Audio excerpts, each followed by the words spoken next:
Hello there, welcome back to my channel. If you haven't seen my face before, my name is Emily and I'm a registered dietitian.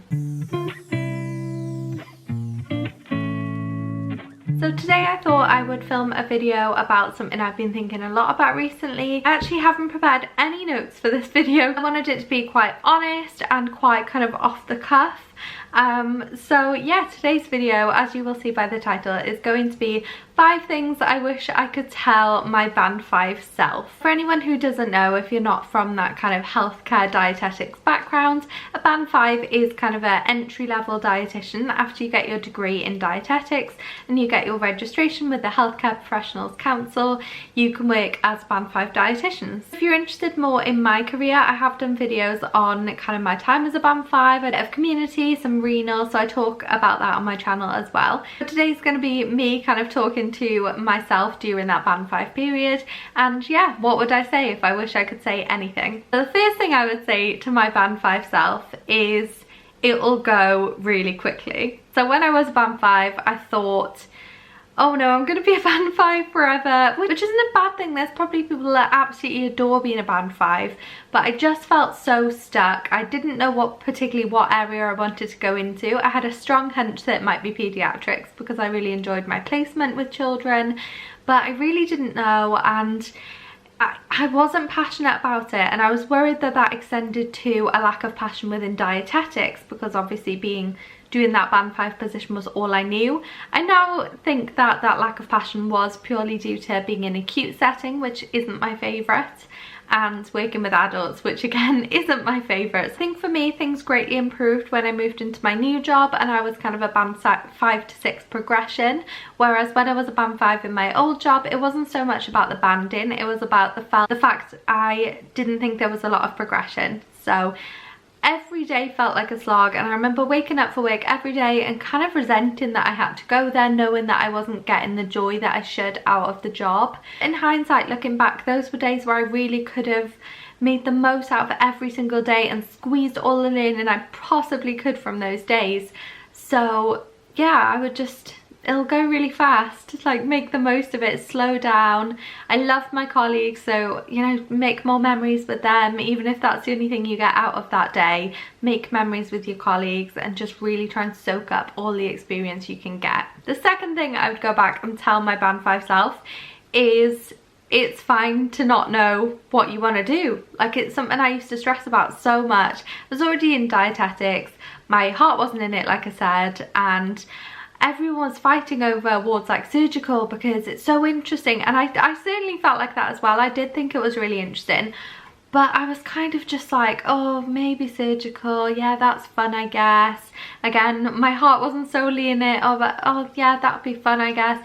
Oh, respiratory's kind of interesting, I guess, and that's okay. I think I saw it as, this is rubbish, I'm doing a job I'm not passionate about, people can tell, people think I'm uninterested, but no, it's okay to not know what you want to do. It's okay to just think, oh, actually this isn't doing it for me. It's okay to switch areas. I mean, it's okay to switch jobs. If you're truly in a job you're not passionate about, then I don't think it's where you should stay. Thankfully, I've found an area of dietetics that I'm very passionate about and I absolutely love. So, you know, it all came good in the end, but I'm a strong believer for not staying where you're unhappy, whether that be, you know, a job or anything, a relationship, a house. You know, life's too short to be unhappy. You have to know what you want to do. It's absolutely fine. It doesn't make you a bad dietitian or a bad person. It's fine. You're learning. Stop stressing, Emily. The third thing I wish I could tell my band 5 self is stop being so shy around your colleagues. And I don't mean my personal dietetics colleagues, because I had a great relationship with them and got on really well, and let me tell you, I'm the opposite of shy. I'm a complete chatterbox. But you know, oh, patient needs refeeding bloods, I'll go and ask the consultant. I used to be terrified. I didn't know what I was doing. I was just so unconfident. I lacked confidence, is that the phrase, in myself. That's ironic, isn't it? Lacking confidence, to say the phrase lacking confidence. I didn't have the conviction, I think is a phrase, and I still think this is something that I struggle with now later in my career, but I am getting better at, you know, communication with consultants and GPs even, and, you know, physios, occupational therapists, speech and language therapists, because I now see it rather than, you know, it's me having to talk to someone I don't know and I'm shy. It's me advocating for a patient that can't express their own wishes. I think that's really important, and yeah, I think there's been a flick of a switch in my head where that's what I go for now. You know, I don't think of it as, oh, what if I'm shy? It's like, well, a patient doesn't have the opportunity to call the GP and rant and rave about their prescription, so I'm gonna have to do it for them because I am their advocate and I am their dietitian and that is my job. So yeah, just stop being so shy, Emily. Number 4, I think, is fair to say is still something I'm getting used to, but I do feel like I've grown in this area, and that is ask for what you want or you won't get it. As a band 5, there are obviously lots of opportunities that do pop up, lots that kind of go to other people, lots that come and go, ebb and flow, you know. Some weeks you'll feel like, oh, I'm getting so much experience, I'm really flourishing, I've got these opportunities, those opportunities, and then other weeks not so much, you know. A few months might go by and you've not done anything different, you've just been doing kind of the day job day in, day out. And I think that's what I love about dietetics, is different opportunities do come up. So when there aren't as many, can be a bit disheartening and can feel a bit repetitive, like you're just doing the same thing over and over and you might want to do something different. How about band 5 Emily? When these times happen and either you've got a bit of spare time on your hands or you're just feeling like you need something to shake up the job, why don't you ask? Why don't you think of something that would be interesting to do and would help the service? I don't know, an audit, a project, a workshop, anything like that. Go to your line manager, say, this is what I feel would benefit my progress. It would benefit the department in this way. This is how many hours I would need. This is the resources that I would need. I would really appreciate if you considered this as an option for me going forward. No one is going to read that and be like, oh my gosh, who does she think she is?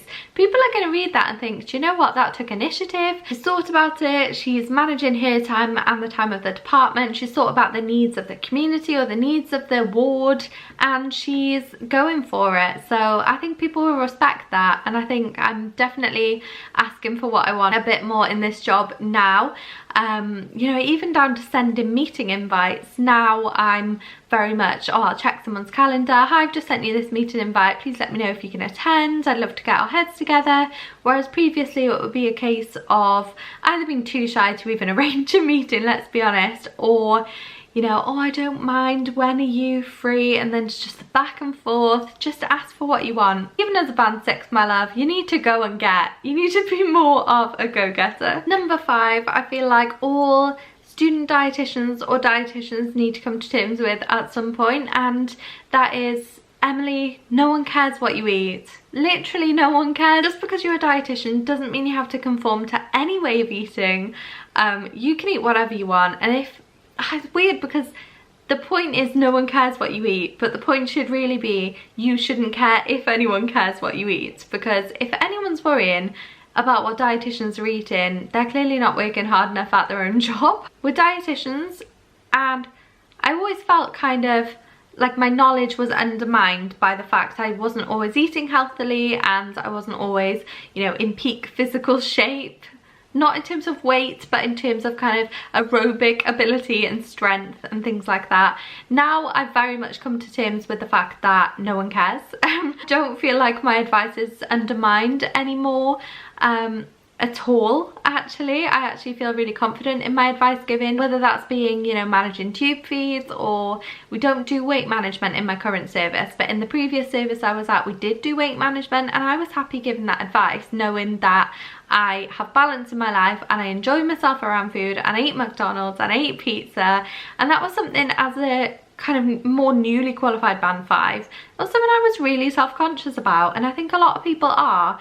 And if you're sat there in my position, you're worrying, oh, I have to eat porridge, I have to eat, you know, avocado on toast, I have to eat salads. No, you don't. You don't owe it to anyone to eat those foods, but you owe it to your own body to nourish yourself in a way that makes you feel good and feeds your soul and feeds your stomach and makes you happy and joyful. And whether that's a salad or whether it's a greasy fry-up at Spoons, it's no one's business. It's honestly, it's no one's business, and just don't lose sleep over it. Life's short and food's good, so don't stress. So there you have it, 5 things that I wish I could tell my newly qualified band 5 self. I'm really proud to get to the point where I'm a band 6 now. To me, it's not about the banding, it's about the work I've put in to get to this point and the dedication that I've shown to the profession. Yeah, it is just a pay scale, but I think, you know, being rewarded for the work you're doing is never a bad thing. If you're a band 5, or if you've now moved on from a band 5, I hope you can relate and look back on it and laugh, or